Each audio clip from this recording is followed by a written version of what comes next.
അസ്സലാമു അലൈക്കും വറഹ്മത്തുള്ളാഹി.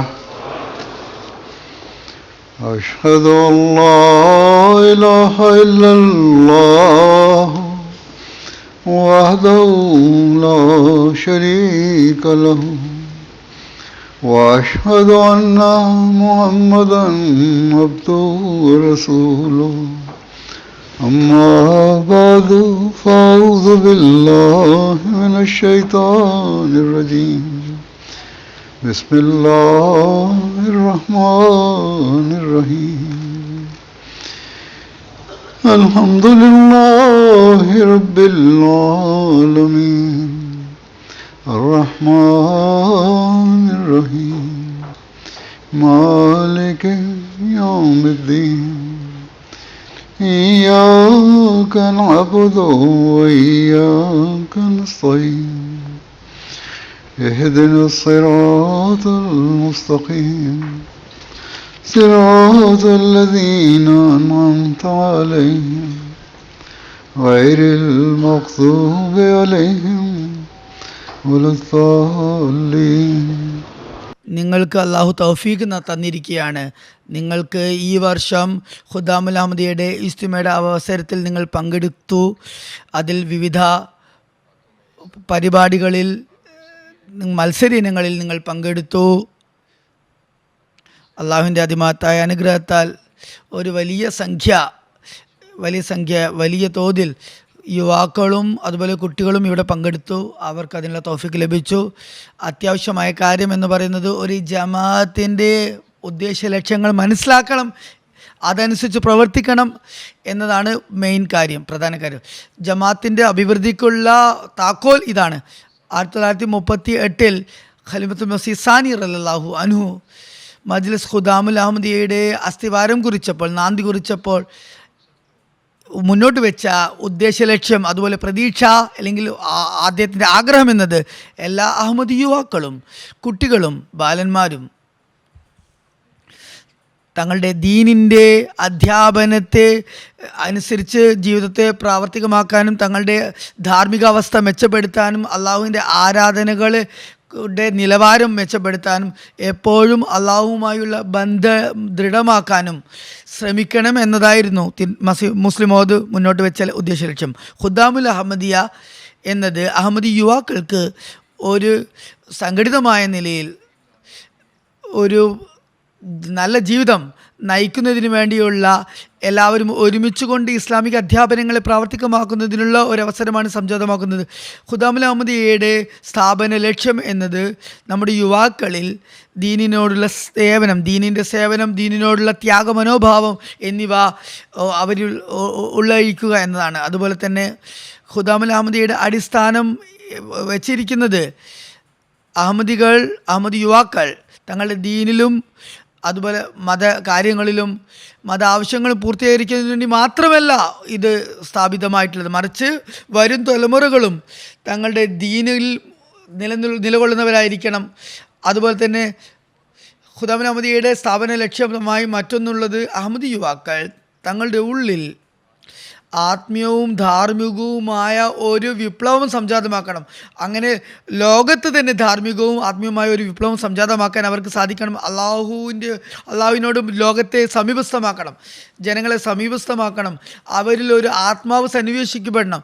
അവർ ധാർമ്മികമായ ഉന്നത നിലവാരത്തിലുള്ളവരായിരിക്കണം. മറ്റൊരു കാര്യം വ്യക്തമാക്കാൻ ആഗ്രഹിക്കുന്ന ഹദ്റത്ത് മുസ്ലിം മൗഊദ് റളിയല്ലാഹു അൻഹു ഖുദ്ദാമുൽ അഹമ്മദിയയുടെ സ്ഥാപന സമയത്ത് മുന്നോട്ട് വെച്ചത്, അത് തുടങ്ങിയത് അഹമ്മദി യുവാക്കൾ ഇവിടെ ഒരുമിച്ച് കൂടുകയും സമയം ചെലവഴിക്കുകയും എന്നൊരു ഉദ്ദേശം കൊണ്ട് മാത്രമായിരുന്നില്ല, മറിച്ച് ഇതിൻ്റെ ഉദ്ദേശ ലക്ഷ്യം എന്നത് കൂടുതൽ വിശാലവും വ്യാപിച്ചതുമാണ്. ഖുദ്ദാമിന് വേണ്ടി പ്രവർത്തന രൂപരേഖ അവതരിപ്പിച്ചത് ഞാൻ ഇവിടെ പറഞ്ഞ കാര്യങ്ങളാണ്. അതുകൊണ്ട് എപ്പോഴും ഓർത്തിരിക്കേണ്ടതാണ്, മജ്ലിസ് ഖുദ്ദാമുൽ അഹമ്മദിയ ലോകത്ത് ലൗകികതയിൽ ഭൗതികമായ കാര്യങ്ങളുമായി ഇതിനെ താരതമ്യം ചെയ്യാൻ സാധിക്കുകയില്ല. ഇത് തീർച്ചയായും പൂർണ്ണമായും ആത്മീയ ഉദ്ദേശ ലക്ഷ്യങ്ങളോടുകൂടിയുള്ള ഒരു സഭയാണ്, ഒരു സംഘടനയാണ്. നമ്മൾ ശ്രമിക്കേണ്ടത് നമുക്ക് അള്ളാഹുവുമായുള്ള ബന്ധം താലുക് ബില്ല അതിൽ നമ്മൾക്ക് അഭിവൃദ്ധിപ്പെടാൻ സാധിക്കണം. ദൈവ സൃഷ്ടികളോടുള്ള കടമകൾ നമുക്ക് നിറവേറ്റാൻ സാധിക്കണം, സൃഷ്ടി സേവനം ചെയ്യണം. അതോടൊപ്പം തന്നെ സ്നേഹത്തോടെ യുക്തിയോടെ മറ്റുള്ളവരെയും അള്ളാഹുവിലേക്ക് ക്ഷണിക്കുമാറാകണം. അങ്ങനെ മറ്റുള്ളവർക്കും അള്ളാഹുവിൻ്റെയും അവൻ്റെ സൃഷ്ടികളോടുമുള്ള കടമകൾ നിറവേറ്റുന്നവരെ മറ്റുള്ളവരുമായി തീരണം. അപ്പോൾ മാത്രമേ നമുക്ക് യഥാർത്ഥ നിലയിൽ മുസ്ലിമോദിൻ്റെയും അതുപോലെ റസൂലുള്ളാഹി സ്വല്ലല്ലാഹു അലൈഹി വസല്ലമയുടെ ഹദീസ് അനുസരിച്ച് നിങ്ങൾക്ക് ഇഷ്ടപ്പെടുന്ന നിങ്ങളുടെ സഹോദരനും ഇഷ്ടപ്പെടുക എന്നൊരു ലക്ഷ്യം നിങ്ങൾക്ക് പൂർത്തീകരിക്കാൻ സാധിക്കുകയുള്ളൂ.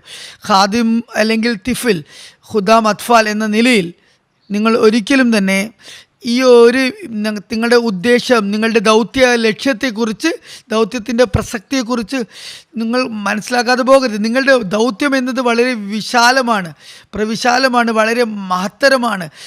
ഈ ഒരു ദൗത്യത്തെ, മിഷനെ വളരെ അഭിമാനപുരസ്സരം, അതുപോലെ തന്നെ നിങ്ങൾ വളരെയധികം നിതാന്ത പരിശ്രമങ്ങളിലൂടെ നിങ്ങൾ ഇത് നേടാൻ സാധിക്കണം. അതിനുവേണ്ടി നിങ്ങൾ ശ്രമിക്കണം. നമ്മൾ അള്ളാഹുവിനോടുള്ള ആരാധനകൾ നിർവഹിക്കുക, അതുപോലെ അള്ളാഹുമായി ബന്ധം സ്ഥാപിക്കുക എന്ന കാര്യത്തിൽ നാം ശ്രദ്ധിക്കണം. അതുകൂടാതെ അള്ളാഹുവിൻ്റെ സൃഷ്ടികളോട് ജനങ്ങൾക്കുള്ള സ്നേഹമില്ലായ്മ, ബന്ധമില്ലായ്മ നിങ്ങളെ അസ്വസ്ഥരാക്കണം. ജനങ്ങളുടെ സഹതാപ അനുഭാവം ഇല്ലാതിരിക്കുന്നു. ജനങ്ങളെ സഹായിക്കുകയും അവരെ സ്നേഹിക്കുകയും ചെയ്യേണ്ട ആവശ്യമുണ്ട്. പരസ്പരം സ്നേഹിക്കേണ്ട ആവശ്യമുണ്ട്.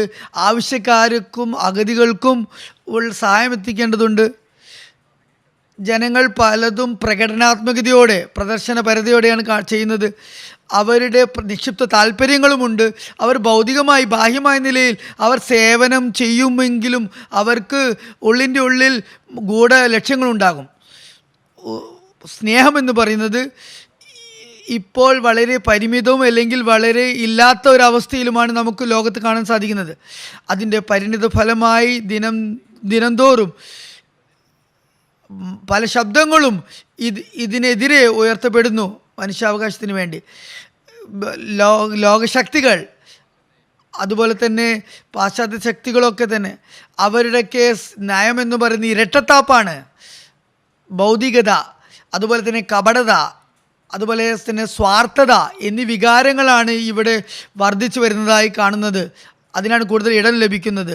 അതുകൊണ്ട് അഹമ്മദി യുവാക്കൾ എന്ന നിലയിൽ നിങ്ങളും യഥാർത്ഥ നിലയിൽ മറ്റുള്ളവരോടുള്ള സഹതാപവും അനുഭാവവും ആത്മാർത്ഥതയോടെ, ഒരു തരത്തിലുള്ള വർണ്ണ വിവേചനവും കൂടാതെ നിങ്ങൾ ചെയ്യേണ്ടതുണ്ട്. നിങ്ങളുടെ ബാധ്യതയാണിത്. നിങ്ങൾ ഈ ഒരു ലക്ഷ്യം പൂർത്തീകരിക്കുന്നതിന് വേണ്ടി മറ്റുള്ളവരെയും ക്ഷണിക്കേണ്ടതുണ്ട്. ജമാഅത്തിലെ എല്ലാ അംഗങ്ങളും ഈ ഒരു ലക്ഷ്യം നേടാൻ ശ്രമിക്കേണ്ടതുണ്ട്. അതിനുവേണ്ടി സാധ്യമാകുന്നത്ര നിങ്ങൾ ശ്രമിക്കേണ്ടതുണ്ട്, കഴിവിൻ്റെ പരമാവധി ശ്രമിക്കേണ്ടതുണ്ട്. അപ്പോൾ മാത്രമേ നിങ്ങൾ വിജയശ്രീ ലാളിതരാകുകയുള്ളൂ. നിങ്ങളുടെ എല്ലാ കർമ്മങ്ങളും, നിങ്ങളുടെ എല്ലാ പ്രവർത്തനങ്ങളും ആ ഒരു അതിയായ ആഗ്രഹത്തോടെ, ആ ദൈവപ്രീതി കരസ്ഥമാക്കണം എന്നൊരാഗ്രഹത്തോടെ ആയിരിക്കണം. നിങ്ങളുടെ ഭൗതികമായ ആവശ്യങ്ങളും അതുപോലെ സ്വാർത്ഥ താല്പര്യങ്ങളും ഇതിനെ തടസ്സമായി നിൽക്കരുത്. ഖുദാമുൽ അഹമ്മദിയോട് അഭിസംബോധന ചെയ്തുകൊണ്ട് ഹദരത്ത് മുസ്ലിം മൗഊദ് അൻഹു ഒരിക്കൽ ഇപ്രകാരം പറയുകയുണ്ടായി: ജമാഅത്തിലെ പ്രവർത്തകർ, ജമാഅത്തിലെ അംഗങ്ങൾ ചെയ്യേണ്ടത് ഇതാണ്. അവർ തങ്ങളുടെ സ്ഥാനമാനങ്ങളെ മനസ്സിലാക്കിക്കൊണ്ട് നന്മയിൽ അഭിവൃദ്ധിപ്പെടാൻ ശ്രമിക്കണം. അള്ളാഹുവിനോട് ആത്മാർത്ഥമായി ബന്ധം സ്ഥാപിക്കണം. അതുപോലെ നീതി സ്ഥാപിക്കണം. അതുപോലെ തന്നെ ന്യായം സ്ഥാപിക്കണം. മറ്റുള്ളവർ അഹമ്മദികളെക്കുറിച്ച് ഇവരുടെ സ്വഭാവം നല്ലതാണെന്ന് സാക്ഷ്യം വഹിക്കണം. നിങ്ങൾ ഒരിക്കലും തന്നെ ആത്മീയമായ അതുപോലെ തന്നെ ധാർമ്മികമായ നല്ല നിലവാരം മറ്റുള്ളവർ ചെയ്തു എന്നതിൽ തൃപ്തിപ്പെടരുത്. നിങ്ങളും ഇതിൽ മുന്നേറണം, മറ്റുള്ളവർക്ക് മാതൃകയാകണം. തഖ്വ സ്വായത്തമാക്കി എന്ന് കരുതി നിങ്ങൾ അടങ്ങിയിരിക്കരുത്. മറിച്ച് സ്വയം ചെയ്താൽ മാത്രം പോരാ, മറ്റുള്ളവരിലും അത് ഉളവാക്കണം. അവരിലും നന്മ ഉളവാക്കണം, സംജാതമാക്കണം. അവരിലും ആത്മീയവും ധാർമ്മികവുമായ അഭിവൃദ്ധി ഉണ്ടാകണം. അഹമ്മദി എന്ന നിലയ്ക്ക് നമ്മൾ ഈ ഒരു ലക്ഷ്യങ്ങൾ പ്രാപിക്കുന്നവരായാൽ, ഹദ്റത്ത് മസീഹ് അലൈഹി ഇസ്ലാമിനെ എന്തിൻ്റെ പേരിലാണ് നമ്മൾ ബൈഅത്ത് ചെയ്തത്, ആ കാര്യം നമ്മൾ എപ്പോഴും ഓർക്കണം. നമ്മുടെ ആയുസ് കൊണ്ട് പ്രായഭേദമൊന്നുമില്ലാതെ നമുക്ക് നമ്മിലൊരു നല്ല മാറ്റം വരുത്താൻ സാധിക്കണം. നമ്മുടെ ജീവിതം എല്ലാ തരത്തിലുള്ള ദുഷ്പെരുമാറ്റങ്ങളിൽ നിന്നും, ദുർവ്യവഹാരങ്ങളിൽ നിന്നും, ദുസ്വഭാവങ്ങളിൽ നിന്നും, അതുപോലെ തന്നെ അനീതി അന്യായത്തിൽ നിന്നുമൊക്കെ തന്നെ നമ്മൾ അകന്നു നിൽക്കണം. ഇങ്ങനെ നമ്മൾ ചെയ്യുകയാണെങ്കിൽ, അങ്ങനെ ചെയ്തില്ല എങ്കിൽ ലോകത്ത് വിപ്ലവം സൃഷ്ടിക്കുമെന്ന് നിങ്ങളുടെ വാദം വെറും പൊള്ളയായിത്തീരുന്നതാണ്. നമ്മുടെ വ്യക്തിപരമായ ഈ നന്മ, അതുപോലെ പരിഷ്കരണം എന്നത് തുടങ്ങുന്നത് വീട്ടിൽ നിന്നാണ്. ആദ്യം മാതാപിതാക്കളുടെ കടമകൾ നിറവേറ്റണം. ഭാര്യ, മക്കളോട്, സഹോദരി സഹോദരന്മാരോട്, മറ്റു കുടുംബ മിത്രാദികളോട് ഉള്ള നിങ്ങളുടെ അവകാശങ്ങൾ അവർ നിറവേറ്റണം. നിങ്ങളുടെ അധ്യാപകരോടുള്ള, നിങ്ങളുടെ കൂട്ടുകാരോട്, നിങ്ങളുടെ സഹപ്രവർത്തകരോടുള്ള കടമകൾ നിങ്ങൾ നിറവേറ്റണം. നമ്മുടെ ഓഫീസർമാരാകട്ടെ, അല്ലെങ്കിൽ നമ്മുടെ കീഴ്ജീവനക്കാർ, അവിടെയൊക്കെ അവകാശങ്ങളുണ്ട്. അതൊക്കെ നമ്മൾ വിട്ടുകൊടുക്കണം. എല്ലാ അഹമ്മദികളും ശ്രമിക്കേണ്ടത് അവർ എല്ലാ പ്രവർത്തനങ്ങളും അള്ളാഹുവിൻ്റെ പ്രീതി കരസ്ഥമാക്കുന്നതിന് വേണ്ടി ആയിരിക്കണം. അള്ളാഹുവിൻ്റെ നീരസം നേടുന്നതിന് വേണ്ടി ആയിരിക്കരുത് അവരുടെ പ്രവർത്തനങ്ങളൊക്കെ. ഒരു വലിയ പാപത്തിൽ നിന്നും അള്ളാഹു തടഞ്ഞത്, വിലക്കിയത് മറ്റുള്ളവരെക്കുറിച്ച് ദുർഭാവന വെച്ച് പുലർത്തരുത്, ദുരൂഹത പാടില്ല. ഇങ്ങനെ ഒരു ചിന്ത, മറ്റുള്ളവരെക്കുറിച്ച് മോശമായി കരുതുന്നത്, മറ്റുള്ളവർക്ക് മോശം ഭവിക്കാൻ വേണ്ടിയുള്ള ചിന്ത, അതിൻ്റെ പരിണാമം എന്നത് വളരെ മോശമായിരിക്കും, വളരെ ദൂരവ്യാപകമായിരിക്കും. മറ്റുള്ളവരുടെ ഇടയിൽ വെറുപ്പ് സംജാതമാകുന്നതിന് കാരണമാകും. പരസ്പരം വെറുപ്പ് അത് ഉളവാക്കും. അതിൻ്റെ ഫലമായി പരസ്പര ഭിന്നത തുടങ്ങും. ഒരു സമൂഹത്തിൽ ഭിന്നിപ്പുണ്ടാകും. വീടുകളിലും സമൂഹത്തിലും അതുപോലെ തന്നെ ആ രാജ്യതലത്തിലും ഭയങ്കരമായ ഒരു ഭവിഷ്യത്ത് അത് ഉളവാക്കും.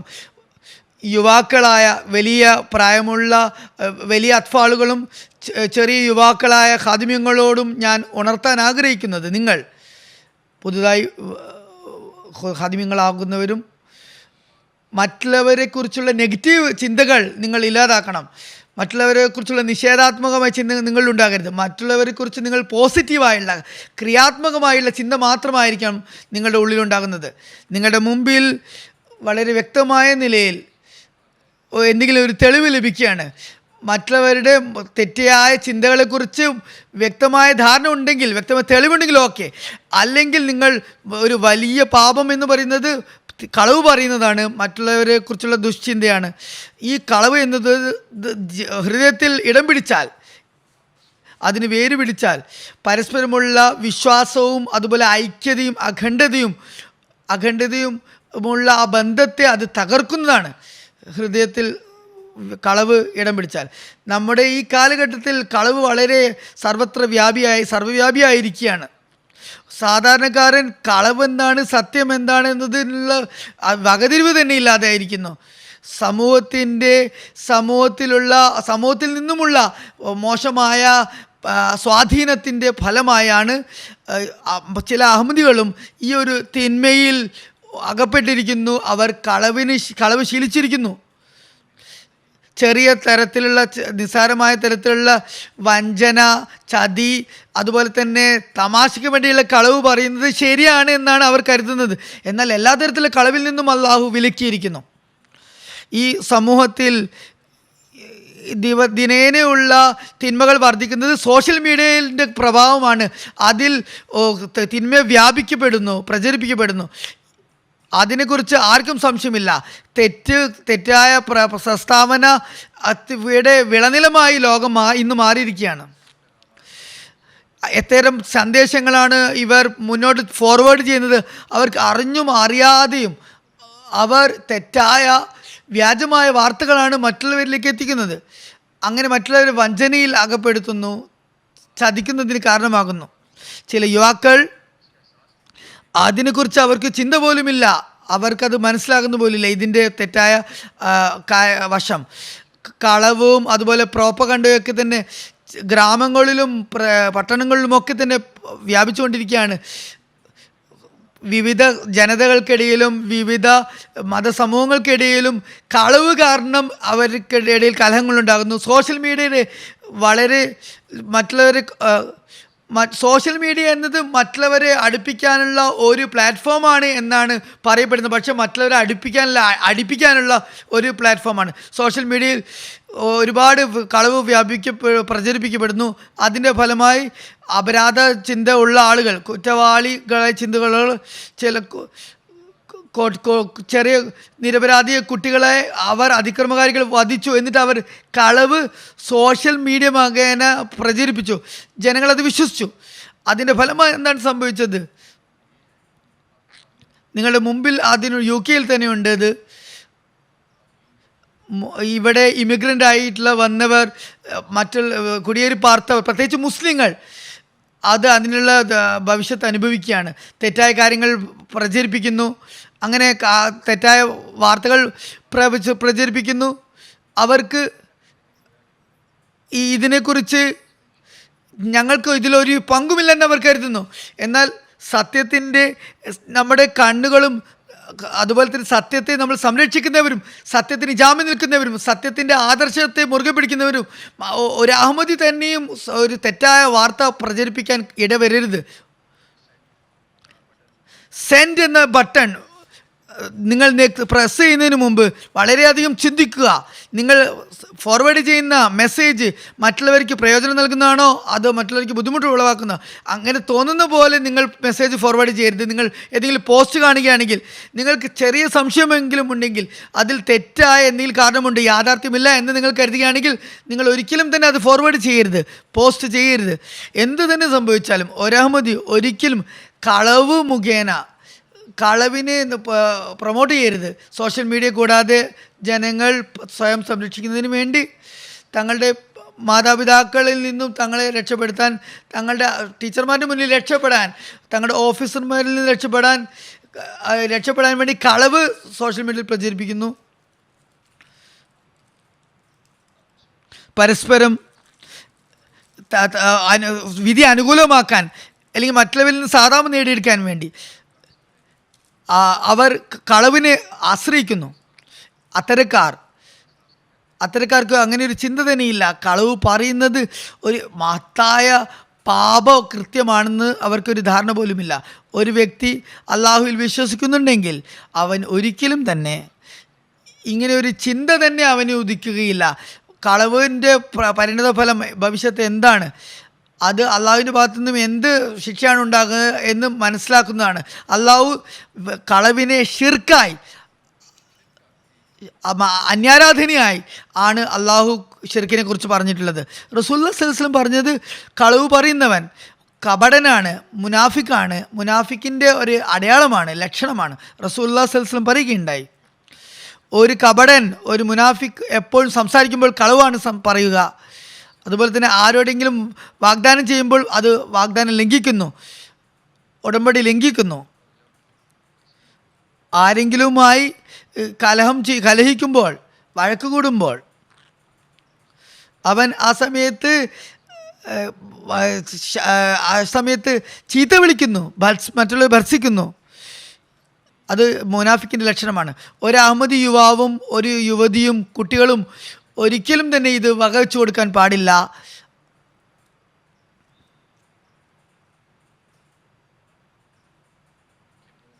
അവർ ഒരിക്കലും തന്നെ അഹമ്മദി യുവാക്കൾ മുഷ്രിക്കായ, അതുപോലത്തെ ഷിർക്ക് ചെയ്യുന്ന, അതുപോലെ മുനാഫിക്കീങ്ങളായുള്ള ആളുകൾ ആകുക എന്നത് ഒരു അഹമ്മദിക്ക് ചേർന്നതല്ല. ഈ ഇന്നലെയിൽ മുഷ്രിക്കാകുകയോ മുനാഫിക്കാകുകയോ ചെയ്യാൻ പാടില്ല. മറ്റുള്ളവർ അഹമ്മദികൾ എപ്പോഴും സത്യം പറയുന്നവരാണ്, സാക്ഷ്യം പറയാൻ നിർബന്ധിതരാകണം. സത്യത്തെ എല്ലാ അവസ്ഥയിലും ആശ്രയിക്കുന്നവരായിരിക്കണം. സത്യത്തിൻ്റെ കോന്തല മുറുകെ പിടിക്കുന്നവരായിരിക്കണം. ഏതെങ്കിലും ഒരു അഹമ്മദിയുമായുള്ള ഇടപാട് നടക്കുമ്പോൾ അഹമ്മദി തൻ്റെ വാക്കും കരാറും പാലിക്കുന്നവനായി മറ്റുള്ളവർക്ക് കാണാൻ സാധിക്കണം. അതിന് എന്തെങ്കിലും നഷ്ടം വന്നാൽ അതും സഹിക്കണം. അത് മാത്രമല്ല, നിങ്ങൾക്ക് മറ്റുള്ളവരുമായി കലഹമുണ്ടാകുമ്പോൾ, പ്രശ്നമുണ്ടാകുമ്പോൾ നിങ്ങളുടെ ധാർമ്മിക അവസ്ഥയെ, നിങ്ങളുടെ സൽസ്വഭാവത്തിൻ്റെ അവസ്ഥയെ മറ്റുള്ളവരെ കുറ്റം പറഞ്ഞുകൊണ്ട് ആയിരിക്കരുത് നിങ്ങൾ പെരുമാറരുത്. മറ്റുള്ളവരെ വിശ്വസിച്ചുകൊണ്ട് അല്ലെങ്കിൽ സത്യത്തിൽ അധിഷ്ഠിതമായ തെളിവോടുകൂടി നിങ്ങൾ സംസാരിക്കണം. സത്യത്തിൻ്റെ കോന്തൽ ഒരിക്കലും വിടരുത്, മുറുകെ പിടിക്കണം. താൽക്കാലികമായ നഷ്ടം നിങ്ങൾക്ക് വഹിക്കേണ്ടി വന്നാലും ഒരിക്കലും സത്യത്തെ വിട്ടുകളയരുത്. ദീർഘകാലാടിസ്ഥാനത്തിൽ ഏതെങ്കിലും സമയത്ത് മനുഷ്യന് ഇതിന് മറുപടി നൽകേണ്ടത് വരും, അത് സഹിക്കേണ്ടി വരും. ലോകത്ത് നമ്മൾ ചെയ്ത പ്രവർത്തനങ്ങൾ, നമ്മുടെ കർമ്മങ്ങൾ, അതിനുള്ള എല്ലാ പ്രവർത്തനങ്ങൾക്കും മറുപടി പറയേണ്ടി വരും. അള്ളാഹുവിൻ്റെ കോപത്തിന് പാത്രീഭവിക്കുന്ന ഒരു പ്രവർത്തനത്തിനും നമ്മൾക്ക് മറുപടി പറയേണ്ടി വരും. അതുപോലെ തന്നെ വിശുദ്ധ ഖുർആൻ മുഖേന അള്ളാഹു നൽകിയ അധ്യാപനങ്ങളെ നമ്മൾ പ്രാവർത്തികമാക്കുമ്പോൾ അള്ളാഹുവിൻ്റെ പ്രീതി നമുക്ക് കരസ്ഥമാക്കാൻ സാധിക്കും. അഹമ്മദി മാതാപിതാക്കൾ എല്ലാ തരത്തിലുള്ള കളവിൽ നിന്നും അവർ വിട്ടുനിൽക്കേണ്ടതുണ്ട്. തങ്ങളുടെ വീടുകളിൽ ബാഹ്യമായ നിലയിൽ നിസ്സാരമായ തമാശ രൂപത്തിലാണെങ്കിലും കളവ് പറയുന്നത് തടയേണ്ടതുണ്ട്. അതുപോലെ തങ്ങളുടെ മക്കളിൽ സത്യത്തിൻ്റെ ശീലം വളർത്തിയെടുക്കണം. നിങ്ങൾ കളവ് പറയുകയാണെങ്കിൽ നിങ്ങളുടെ മക്കൾ സത്യത്തിൽ നിലകൊള്ളുന്നവരായി നിങ്ങൾക്ക് എങ്ങനെ പ്രതീക്ഷിക്കാൻ സാധിക്കും? എപ്പോഴും നിങ്ങളുടെ വാഗ്ദാനങ്ങളും നിങ്ങളുടെ ഉടമ്പടികളും നിങ്ങൾ മക്കളോട് ചെയ്യുന്ന വാക്കുകൾ പൂർത്തീകരിക്കണം. നിങ്ങൾക്ക് പൂർത്തീകരിക്കാൻ സാധിക്കാത്ത വാഗ്ദാനങ്ങൾ നിങ്ങൾ മക്കളോട് ഒരിക്കലും ചെയ്യരുത്. ഹദ്റത്ത് മസീഹ് ഇസ്ലാം തൻ്റെ ലിഖിതങ്ങളിലും വിവിധ മൽഫൂദാത്തുകളിലും ഗ്രന്ഥങ്ങളിലും ഒക്കെ തന്നെ പറഞ്ഞിട്ടുള്ളത്, നമ്മെ ഓർമ്മപ്പെടുത്തിയിട്ടുള്ളത്, മസീഹ് അലൈഹി ഇസ്ലാം അസത്യത്തെ, കളവിനെ ശക്തമായി വിലക്കുകയുണ്ടായി. കളവ് ഒരു വലിയ കൊടും വിഷമാണെന്ന് മസീഹ് ഇസ്ലാം പറയുകയുണ്ടായി.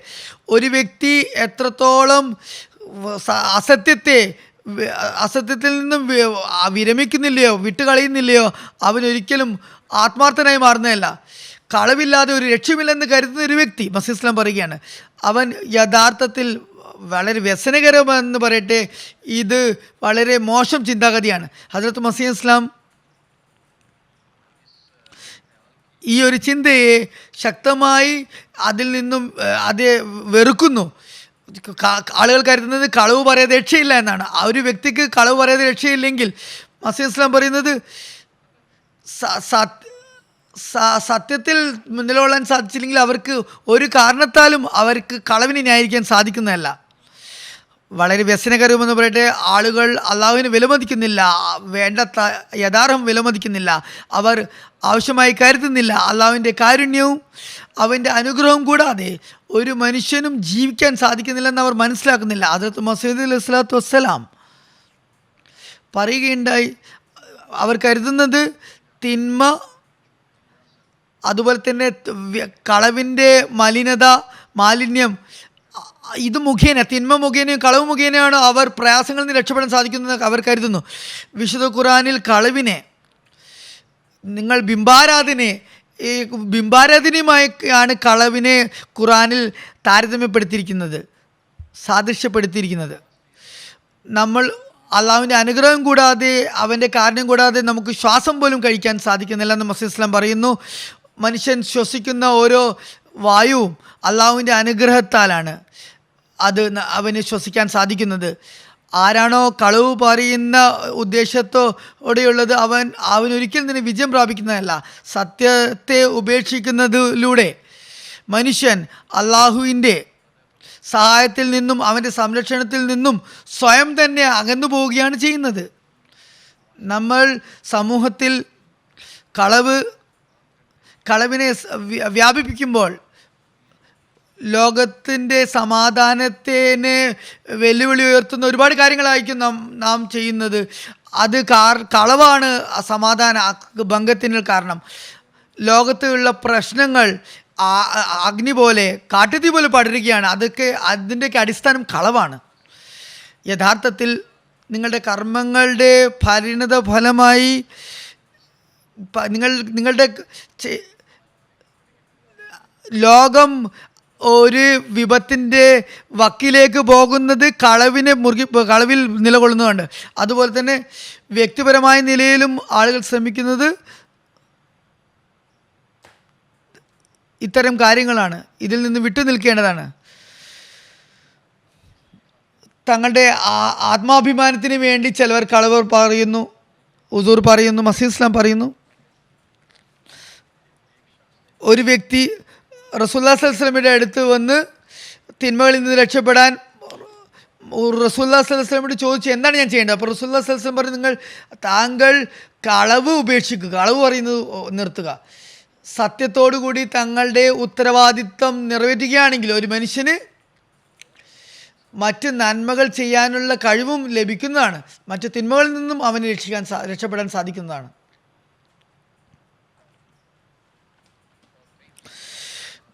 മറ്റു പല നന്മകളും സവിശേഷതകളും അങ്ങനെ അവന് സ്വായത്തമാക്കാൻ സാധിക്കുന്നതാണ് സത്യത്തെ മുറുകെ പിടിക്കുകയാണെങ്കിൽ. ഞാൻ വീണ്ടും ആവർത്തിച്ചു പറയുകയാണ്, ജമാഅത്ത് അംഗങ്ങളെല്ലാം, പ്രത്യേകിച്ച് ഇവിടെ ഖാദിമുകളോടും അത്ഫാലിങ്ങളോടുമാണ് ഞാൻ പറയുന്നത്, നിങ്ങൾ ചെയ്യേണ്ടത്, നിങ്ങൾ സംഘടിതമായ നിലയിൽ നിങ്ങൾ ശപഥം ചെയ്യുക, പ്രതിജ്ഞ ചെയ്യുക, നിങ്ങൾ എപ്പോഴും സത്യത്തിലും അതുപോലെ തന്നെ വിശ്വാസത്തിലും നിലകൊള്ളുന്നതാണ്. അഹമ്മദി കുട്ടികൾ വ്യക്തിപരമായും അതുപോലെ സംഘടിതപരമായും ഒരു സത്യത്തെ നിലനിർത്തുന്നതിന് വേണ്ടിയുള്ള കാര്യങ്ങളായിരിക്കും നിങ്ങൾ ചെയ്യേണ്ടത്. കളവിനെ ഉപേക്ഷിക്കുകയും സത്യത്തെ നിലനിർത്തുന്നതിന് വേണ്ടിയുള്ള പ്രവർത്തനങ്ങളായിരിക്കും നിങ്ങളുടെ ഭാഗത്തു നിന്നുണ്ടാകേണ്ടത്. ലോകം മുഴുവനും അഹമ്മദികൾ ഒരിക്കലും കളവ് പറയുന്നില്ല എന്ന് സാക്ഷ്യം വഹിക്കുന്നവരായി തീരാൻ അള്ളാഹു തൗഫീഖ് നൽകുമാറാകട്ടെ. അവസാനമായി ഞാൻ നിങ്ങളെ ഉണർത്താൻ ആഗ്രഹിക്കുന്നത്, ഖിലാഫത്തുമായുള്ള ആത്മാർത്ഥതയും അതുപോലെ അനുസരണത്തെയും നിങ്ങൾ ഓർക്കുക. നിങ്ങൾ അത് നിങ്ങൾ ശപഥം ചെയ്തതാണ്, നിങ്ങൾ പ്രതിജ്ഞ ചെയ്തതാണ്.